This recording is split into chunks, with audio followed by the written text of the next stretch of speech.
So I did that stupid thing where I took a call and so it stopped the video. Yay. All right, let's start again, shall we? So I've just watched back my video from this morning and I can see that I was already defeated today. So yeah, I had no fucking chance. And then the universe threw some more challenges at me. I got as far as getting in the shower to try and help myself. And when I got out of the shower, I came back to my room to realize that I'd left the door wide open. And Sel was in there sitting on the spot where she pees. And Sam was also in there about half a meter away from her. And so I got Sam out of there quickly. And, you know, because I had to sort of chase her out, Sel got scared and ran under the bed. And while there wasn't a wet mark, you know, it smelled more like cat pee than vinegar. So she'd obviously been at some point. So had to get her, stick her nose in it, drop her in the kitty litter. So that just, yeah. I mean, my stress levels just shot through the roof when all of that happened.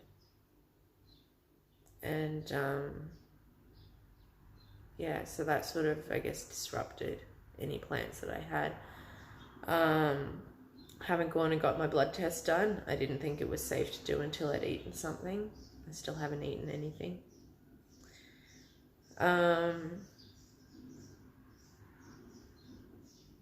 Yeah. And I was trying to talk myself into walking down to Priceline to pick up my meds. At least that would be a bit of like cardio if I'm not going to go to Fernwood. But the whole stuff with the cats, I guess, sort of, I felt set me back in time. So I ended up driving down. And as I was leaving the house, I saw that the front gate, the latch for it, had been completely bent back the other way. So, yeah. Alex fucked the gate up. So I took a photo and I sent it to my mum and I sent it to him, you know, both saying, this is what Alex did to the gate on New Year's Eve. And Alex wrote back saying he never touched the gate, it shut properly, but he's willing to pay for repairs. And I said, well, and I wrote back to him, you better be, but I'm not speaking to you anymore, so here's my mum's number, you can give her a call and you can, you know, apologise and, you know, organise payment yourself. I'm not going to be the middleman. And I messaged his mother. I didn't send her a photo. I just sent her a message saying, you know, hi Fiona, it's May. You know, if you have a moment to chat, I'd like to talk to you about some concerns I have about Alex. And yeah. And she just messaged back, or left a voice message, saying, you know, she only just got my text, she's been at her sister's all day, but she's willing to have a chat as soon as I give her a call back. So I guess I'll be doing that after this phone call.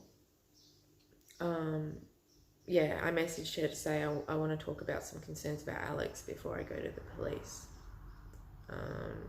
You know, I'd rather talk to you about it first.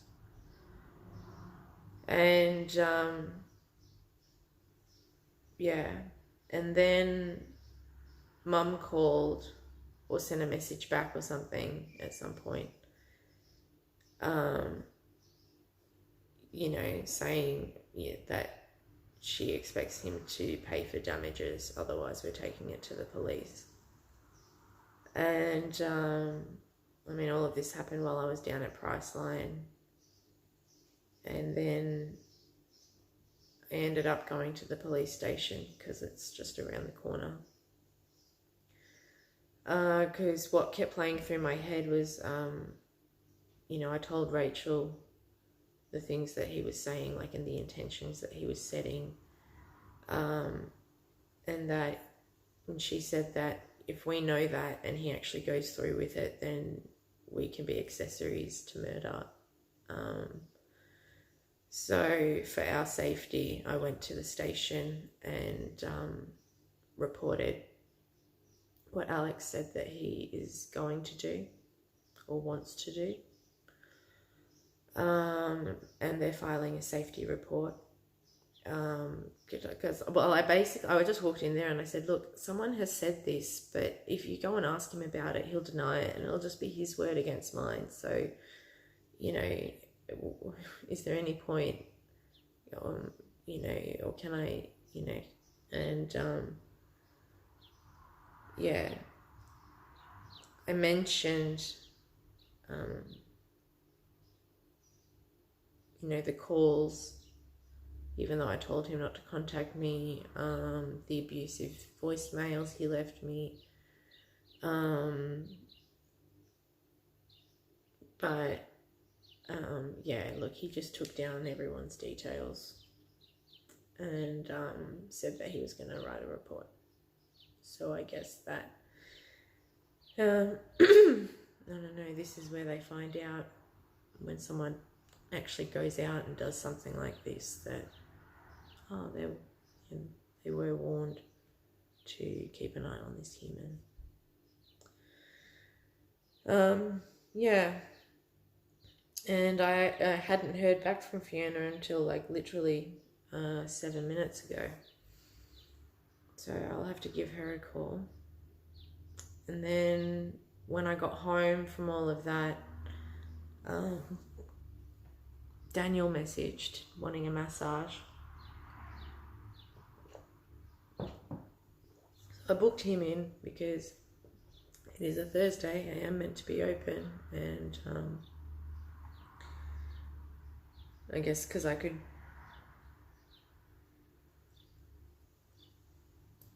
just knew I was going to use today, so I was trying to put in place as many things as I could to try and delay that as long as I could. And so organised a massage with him, and then Mum called, and we spoke about things, and I guess she expressed her frustration that, you know, Alex shouldn't have been at the house anyway, you know, and I said I didn't want to be his friend anymore, and then he's over at the house on New Year's Eve and all this sort of stuff, and it's like, I know, Mum, I know, I'm reflecting, I'm learning, I'm putting barriers up, I'm doing everything that I can. I'm sorry, again, same as the video from before. Okay, I'm sorry that I didn't start doing the work to make these changes sooner. I really, really am. Like, I am. Because my life isn't where I want it to be. Because I've just held off on doing these changes for so long for whatever fucking reason. But I'm ready to do it now, and I'm fucking putting in the hard yards. And then Mum says that we need to talk, but she's not going to call because my client's about to arrive, so we'll speak when she finishes work about the house and tenancy.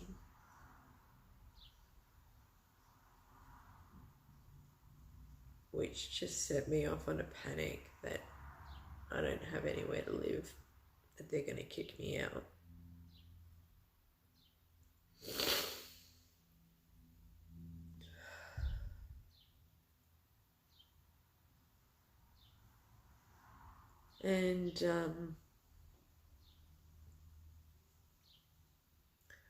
Anyway, Daniel came over and I treated him, told him a few of the things that had happened. For those of you that don't know, Daniel's my ex-boyfriend. We started dating about this time last year, and we broke up 2 days before Luna died. So that was a really hard month for me. Actually, that's where all the suicidality kicked in, and I convinced myself to stay alive for the footy club. Anyway, Daniel was over. I was able to offload to him a little bit, and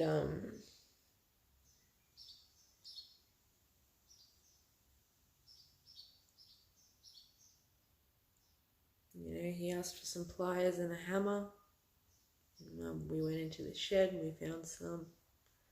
So he's fixed the gate so it latches again. But he said that, it will need replacing at some point. Because, being bent back and forward so many times, it has snapped. So,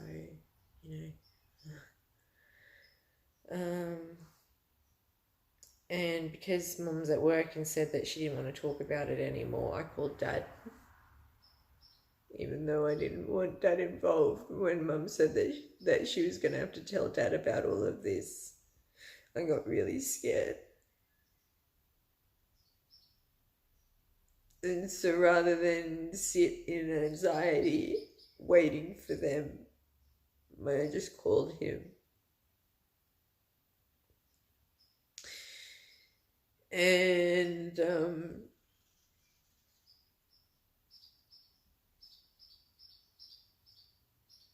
yeah, I'm not getting kicked out, but because of all of the problems that I've created, because Jonesy and Alex know this location, because I had a fight with my sister and she's moved out.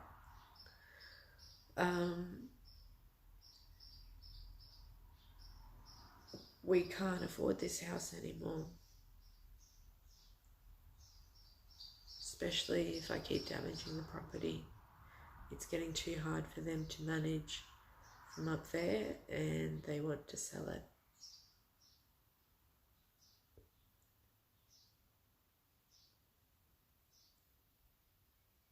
And I said, well, I may as well start looking for somewhere else to live now. And he said, don't worry, it'll be a rollout process. It'll probably take 6 months.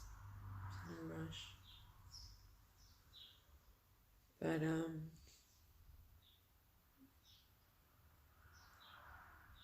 I said to him, I'm like, I've already had to relocate my business and you're telling me I'm going to have to do it again in 6 months' time.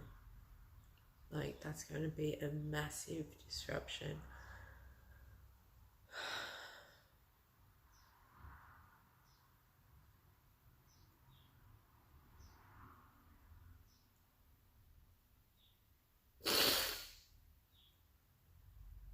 So, today has defeated me.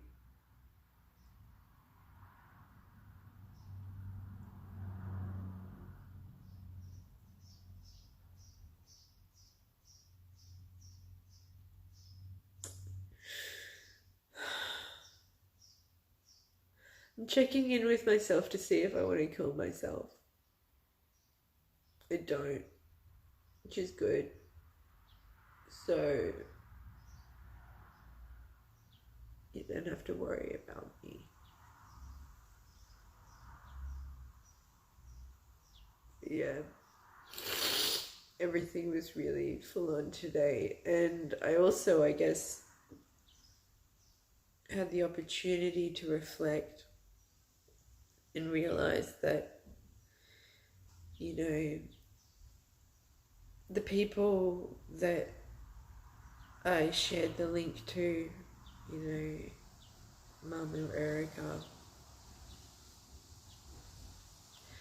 I realize now that the motivation, then I I couldn't see it. I was trying to ask myself, why do I want to do this? Why do I have this instinct? What am I trying to gain from this? What outcome am I hoping for? And it kept coming up blank. And now I know, because of the disappointment and hurt that I feel in my heart, that I shared the video with them so that they could tell me that that's not how that they feel. And they didn't.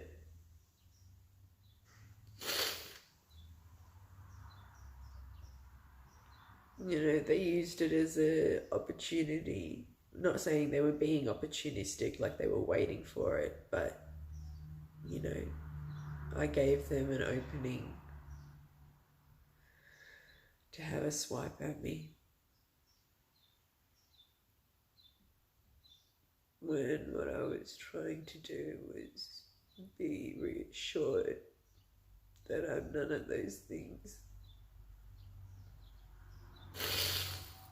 Because when it's just me and Alex, I have enough self-confidence to know he's in the wrong.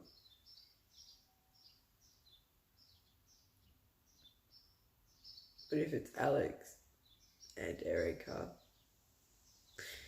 and Mum and Dad and Kim and Morgan and Kat and Kimmy and Sammy and Rockstar and Lacey and, you know, Talia, all these people that I used to be friends with and I'm not anymore. Nadine.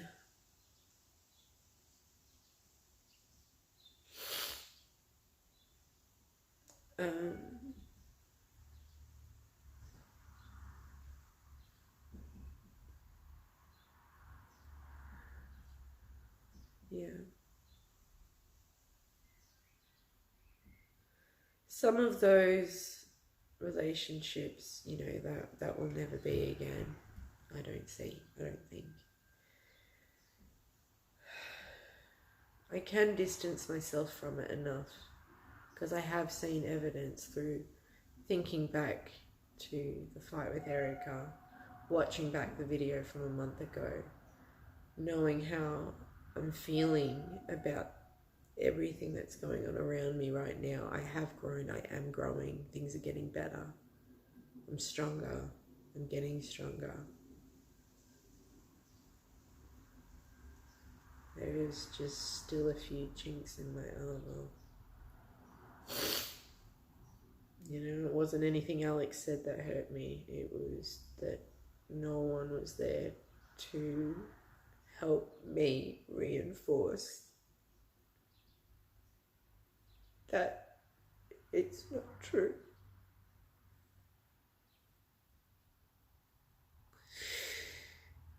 And then just to be told like a whole bunch of like worse shit on top of it. Like I could have maybe tried to self-care myself better, but just too many stresses popped up and I caved. So I'm gonna get off this video, take my mirtazapine, take a couple of Valium and go to bed. So yeah, ciao. I'll see you tomorrow and I'll complete this list tomorrow. I'm booked in for Pilates at 11:10, so I'm aiming to get there at 10:30 so I can do a decent warm-up while watching an episode of something. I am optimistic. Tomorrow can be a new day. So let's do it. Thanks for watching. Talk to you tomorrow. Bye.